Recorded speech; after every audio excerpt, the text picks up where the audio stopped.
Welcome to the Michigan Travel Show, a kaleidoscope of stories about the people, places, and events that shape our great state. It's David McGuffin here with Exploring Europe. Okay, tell us about some of your trips. Well, we have 29 itineraries all over Europe, and we've been doing this for 24 years, so we've had a great time meeting people and giving you some cultural immersion all over the place in Europe. Probably our most popular destinations now are Ireland and also in Italy. As a matter of fact, we have 6 different itineraries in Italy, but our best of Italy trip, going from Rome all the way up to Milan, hitting Tuscany, Venice, Florence, and Rome, plus a lot of little small towns, is probably our most popular tour that we do all year long. Now, you said you've added some trips at very popular destinations of Portugal and Croatia. Correct. So Portugal is, as you probably know, has been in the headlines the last couple of years. And before the pandemic, 5-6 years ago, we were doing tours to Portugal and kind of got away from it. But we're opening them back up, and we've got 5 different tour times during the year that we visit Portugal, and it is just booming. So travel and people wanting to go to Portugal and see it and be a part of it is very big. Also, the Balkans is opening up as well. Not only Croatia, because that's the one that's spending the most money to market to Americans and North Americans, but also visiting like Belgrade in Serbia, Montenegro, Albania, and Northern Macedonia. Those are some great places as well. Awesome. And usually, how many people do you usually get per tour? Well, our average is probably about 10 to 12 people, okay, but our limit is 18 per tour. Okay, so small tour. That's right. Yeah. And then, like I said, you go all over Europe. Do you go like South America or Asia or anything, or just mostly Europe? Well, we concentrate on Europe, but over the last couple of years, we've ventured to a couple more continents, only because our travel partners, clients who've traveled with us before in the past, have said, hey, can you take us somewhere else? So we've opened up a safari in the Serengeti, which we'll be doing in August of this year, 2025. And we also, for 2026, have opened up visiting Ecuador and the Galapagos Islands. Cool. Well, that sounds great. Well, you take some wonderful trips, and I'll let people in Michigan and other places know about your travels. Fantastic. And get your newsletters, and always interesting stuff. Wonderful. Thanks for interviewing me. Your adventure starts right here with David McGuffin's Explore. My name is Jackson Gerst. I'm the Regional Sales Manager for Airline Pros International, and we're here representing one of our brands, which is FlyingCarpet.travel. And FlyingCarpet.travel, who are we? Well, we are a wholly owned subsidiary of Airline Pros International, and we're specialized in destination marketing, taking individuals to destinations that are very unique. They can, go on adventures, romantic getaways, immersive tourism, wine escapes, inclusive tourism, even healing or wellness trips. So, and once an individual registers on the site, one thing that we're doing today, they are registering and they are able to be, their name is then entered into a spa giveaway, and they can go to any spa. But more about FlyingCarpet.travel, they can have a dynamic package, or they can just book their air, or they could just book their hotel, their cars, their insurance is part of that offering, what have you. And then even if it's something that we don't offer on the site, they can email our customer service or even call our customer service 24/7 to figure out where they want to go, how they want to go, and basically work it into a class of service or a service class that they want to travel in. So essentially, I think that covers it all. Oh yeah. All right. You can kind of make a custom trip with you guys, and you offer a lot of things, and they can have it customized. Yes, exactly. Well, that's great. I mean, a lot of people want to do that, but it's not always offered in the way with somebody to do that. I mean, myself, that's what I like to do. I like to customize because I got a thing I want to do, and that's a great option for people. You're welcome. Yeah, so definitely. definitely. Well, this is great. I've heard about that. Yeah. And definitely, I got your numbers here. Yeah. You got your toll-free numbers. So, yeah, I'll let the people... we put this up on YouTube out of Michigan, so lots of people will see it. Look forward to it. Also, one another perks about going and booking on flyingcarpet.com is that travel is that you will see very niche, small international airlines that you won't find anywhere else, and offering very exotic destinations, very good price, and flexible bagging and boarding policies. So it's all bonus to go and check that website. So, oh, excellent. Okay. Great information, and definitely great information, and definitely way to customize a trip. So awesome.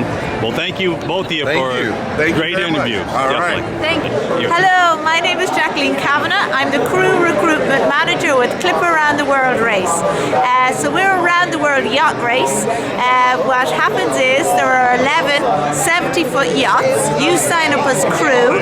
We train you for 4 weeks, and then you can race around the world, or you can race around parts of the world. So here is our route. You leave from the UK. The next race is happening this August. We're also signing up crew for 27-28 race. You can join in the UK. You sail down to Uruguay, South America. Then you go across to Cape Town. Then you sail from Cape Town over to Australia, down in the Southern Ocean, which sailors will know is a tough sail, fast and furious, but amazing. Then you go around Australia. Down there you have all the weathers. You have cold, you have warm, you have a mix of everything. Then you go along up to the Whitsunday Islands. Then you stop, you change crew again like you do in all ports, and you head up into China. The welcome there in China is amazing.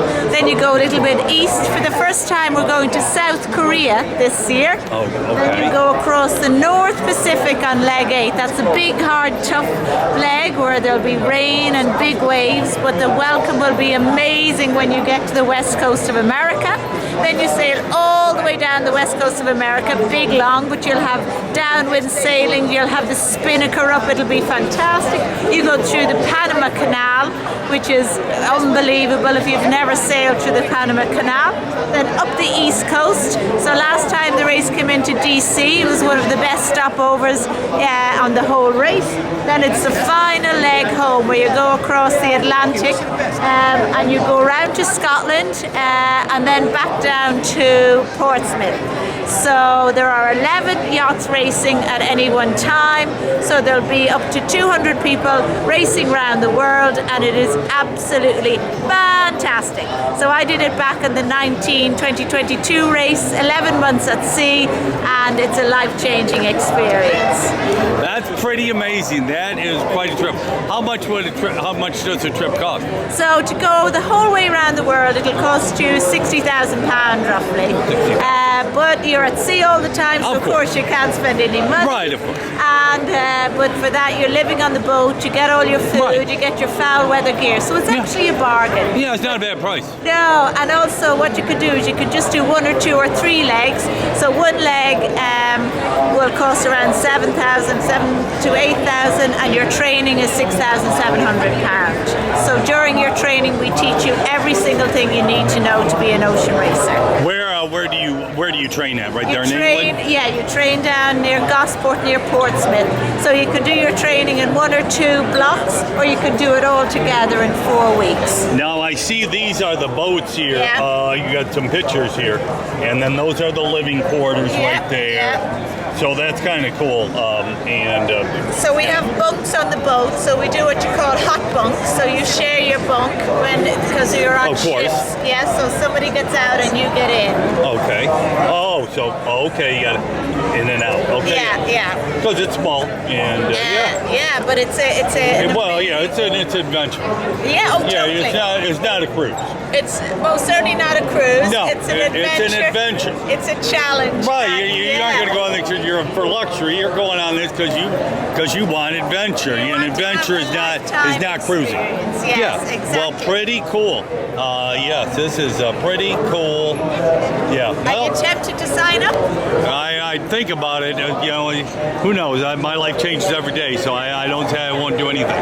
But that would be pretty cool. Good. Okay, well, thank you for all the info. This was so cool. All right, so we're here promoting Roatan. Roatan is an island off the coast of Honduras. We have direct flights to the island from various cities from the U.S., Atlanta, Miami, Dallas, Denver. Just an hour and 45 minutes from Miami. American, Delta, United get there, and all the major cruise lines get there as well. Now, obviously, scuba diving, snorkeling, but I see the beaches there look beautiful, and some of your pictures here. Is there hiking? What else? How big an island is it? It's a 40-mile wide island. Oh, 40, okay. Yes, so it's big. not as small. It is a big island. The main attraction is the diving. We're surrounded by the second largest coral barrier reef of the world. Okay. We have more than 170 diving sites that are just a couple of minutes away from the shore, which make it a really short, fun trip. And as you can see in the pictures behind me, the coral is right there, so it's also a good snorkeling place. And beautiful, pristine beaches, clear water. So it's a perfect place to go doing water activities or just to enjoy and relax. Yeah, and it's part of Honduras? Part of Honduras, that's right. That is pretty cool. That looks, your pictures are awesome. Yeah, and like I said, just to see where it's at on the map, because even I'm a worldwide traveler, I did not know. So that is a pretty cool spot. Okay, well, thank you very much. Okay, tell me about the British Virgin Islands. All right, the British Virgin Islands is just 60 islands that are about 2.5 hours away from the Mid-Atlantic region. It's those 60 islands, each of them are about 25 minutes apart. So it's going to be one of those places that you go to, and each island will offer something different. You get the most variety out of it. It's the sailing capital of the world. Absolutely. Okay. One of the wonderful places to go sailing, and the beauty about it is what Kim. I mean, when you travel to the British Virgin Islands, it will be your best vacation ever. If you are a boater, it's a boater's paradise. Like she said, each island offers something different. The scenery, the water, the snorkeling, the food, it's just top notch, and it's a paradise, an absolute paradise. What's the main city where airlines fly in and out? So it's going to be Beef Island, Tortola, right next to Tortola, and you can fly in there from Miami. So you can do DCA Miami into Beef Island, Tortola, or you can do IAD into St. Thomas, USVI. Fly directly. Oh, There's just St. Thomas. 7 days a week. There's a direct flight out of Dulles, and then you just take a ferry over to Tortola, and like she said, you can island hop by getting on a catamaran or a powerboat, or you can just choose to take a ferry over to a resort and stay on a resort. But the beauty of the British Virgin Islands is visiting more than one island. You kind of would do yourself a disservice if you only went to one island and stayed there. You need to go out, check out Yost Van Dyke, Anegada, Peter Island, Virgin Gorda. I mean, every day is going to be your best day ever. I tell people you can even do one for breakfast, one for lunch, one for dinner. That's how beautiful it is. That's awesome. Well, hey, I did not know it had that much variety, but that's cool. And your drinks are the best of them. You love those And that's painkillers, just a don't you? start. I'm sure it is. I mean, there are so many great cocktails and so many great bars. I mean, there's a boat bar, there's the Soggy Dollar Bar, there's Buzzers, you name it. Okay. Even Foxy's. Foxy's is huge. Okay, that is perfect. Well, let everybody in Michigan and whoever watches my Michigan Runner TV on YouTube, they'll know all about it. All righty. Awesome. You're welcome. Okay, tell me about Tanzania. Hi, my name is Salome Rukaka. I'm from Boda. I just came to attend the travel show the first time here in Washington D.C. I'm selling the safari. If you come to Tanzania, you can visit the Serengeti. You can climb the mountain Kilimanjaro. You can visit Zanzibar, and you can have a privilege to see the Ngorongoro crater. You can have your maximum of 12 days, 9 days, depending on what you want to look. The Kilimanjaro, you can spend like 7 days to climb the mountain to the peak. And you can have your 3 days in Zanzibar. When you finish the safari, you finish the Kilimanjaro, you can go and experience some beautiful beaches in Zanzibar. And you'll have fun. It's a very quiet country. It's a very beautiful country. People are so friendly, and our environment also is very good. The weather is also very good. So you guys welcome in Tanzania, and we are saying Karibu in Tanzania. Awesome. Awesome. Well, thank you for the great interview and the shirt you gave me. This is Tanzania is a cool place. Yeah, well, yeah, that is pretty cool. The Big Five, yeah. That's awesome. Well, thank you for the interview. So Pranamaya Island Resort in Belize, a fabulous new resort that we just opened 2 months ago. Oh. The southern coast on a little island. Fabulous. Very boutique, very elevated experience, an amazing spa. 35 rooms, so it's very special, very unique. What's your name? Ginny Isidore. And so it's just been open a couple of months. So the airlines they fly in, where do they fly in, and then how do you get to them? Everyone flies into Belize City, which is the international airport in Belize. From Belize City, we can either pick you up there and drive you down to the resort. It's about a 2-hour drive. It's a beautiful drive through the jungle and rainforest areas. Or you can take a quick little regional flight that's 30 minutes.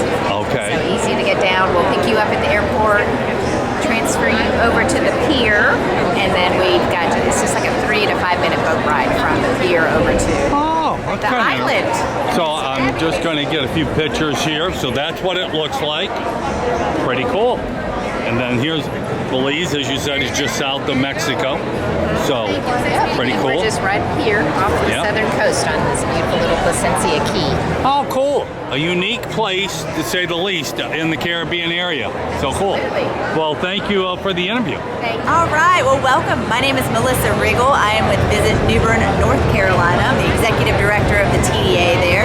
And we're here at the 2025 Travel and Adventure Show, just sharing our message and what makes New Bern so iconic, which is, in fact, Pepsi. So a little known fact that we continue to tell and we're so proud of is that Pepsi was invented and its birthplace is in New Bern. So in 1898, a pharmacist named Caleb Bradham actually invented the beverage. It was then used for stomach ailments and now, of course, is the iconic brand that we know and love it for. But we're here sharing all about Pepsi, all about New Bern, what makes our destination so special, and inviting everybody to come for a visit. Cool. So what else is in New Bern? I see you're close to the coast. We're very proud of our Pepsi, but we're also very proud of our other history. We are the second oldest city in North Carolina. Okay. We were once the colonial capital of North Carolina and home to the governor's mansion, Tryon Palace. It's a state historic site and garden. We have a beautiful waterfront museum right next to it. Our downtown is completely walkable. You do not find anything commercial or chain in that downtown area. Everything is independently owned and operated. We have beautiful riverfront views surrounding it, wonderful hotel product, a culinary scene that you don't usually find in a small town. We've got a lot of arts and entertainment and a year-round schedule of events and festivals that you can take part in anytime. That's awesome, and I see it's just a little ways from the coast. That's right. So we are 5 hours south of D.C., but we have a lot of other connectivity. We have our own regional airport that supports American Airlines service and Breeze Airways, and then of course we're 2 hours east of RDU, the International Airport. So we have a lot of connectivity and close proximity to a lot of other things to make it just a higher region destination, and we just invite you to come and check us out. Cool. Okay, I'll have to visit. Back on. So don't miss December the 6th. We have Trail to Tryon, the New Bern Holiday Half.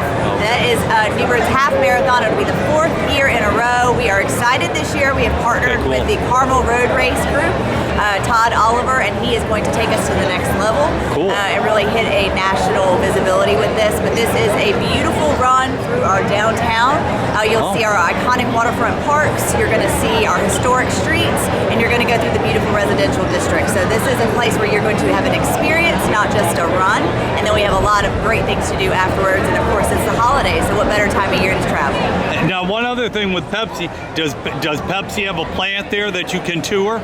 The Pepsi right now, you have a birthplace of Pepsi store, which is located in downtown New Bern, where the pharmacy counter where it was invented is still available for you to sit. You can belly up and order ice cold Pepsi today. There's memorabilia there. There's going to be all of the history, the timeline, the formulas all throughout it. So it's an iconic throwback that you can come to 7 days a week. Cool. Okay. Excellent. Well, thank you. My name's Dave Gertis, Vice President of Sales and Marketing for the Happy Valley Adventure Bureau. I love it. This is Happy Valley, PA. Right in the dead center of the state. Right smack in the middle of the state, wonderful state of Pennsylvania. It is the premier spot want to decompress from the big city. No crowds, no lines, no traffic. We're known for the university, but there's so much more else to do. Surrounded by 750,000 acres of state forest, we are an outdoor rec heaven. Come to Happy Valley in the summer because you know what? 50,000 students aren't there. And that's the best time to come. Plenty of things to do, festivals every weekend. It's just the best place for family, for couples getaways, girlfriend getaways. Get away, relax, unwind, decompress in Happy Valley. Cool. Well, thank you. And I like all your pictures here. Appreciate it. Right here. Yeah, here's my card if you want a further idea of Okay, stuff. Excellent. Well, thank you for telling us all about Happy Valley, We love Big Pennsylvania. Ten brothers. That's right, you got it. We have one thing in common with Michigan, though. What's that? We hate Ohio State. That's right. You're the only one. A lot of people hate Ohio State. Well, I love exactly, it. But that's what we have in common. Oh, for sure. So definitely. if there's nothing else that bonds us, it's that you got it. you got to take down the Buckeyes, right? You got it, for sure. Michigan knows how to do it. We haven't learned yet. Well, it's up and down, it's cyclical. We can't figure it out in the fourth quarter. But Well, that's all right. it's our turn to win the national championship this year because Michigan did it 2 years ago. Right, that Ohio State. Buckeyes, now it's Penn State. That's right. Well, good luck with it, and thank you for the interview. Awesome. My name is Debbie Dean. I work for the Allegheny National Forest Visitor Bureau, and this is our #1 tourist attraction. It's the Kinzu Bridge State Park and Skywalk. It was an old railroad bridge. It was built in the late 1800s. It was rebuilt early 1900s as the trains got heavier. Eventually in the 50s, it became a commuter train for leaf peeping. In 2003, we lost it to a tornado. So it was like, okay, what do you do with half of a bridge?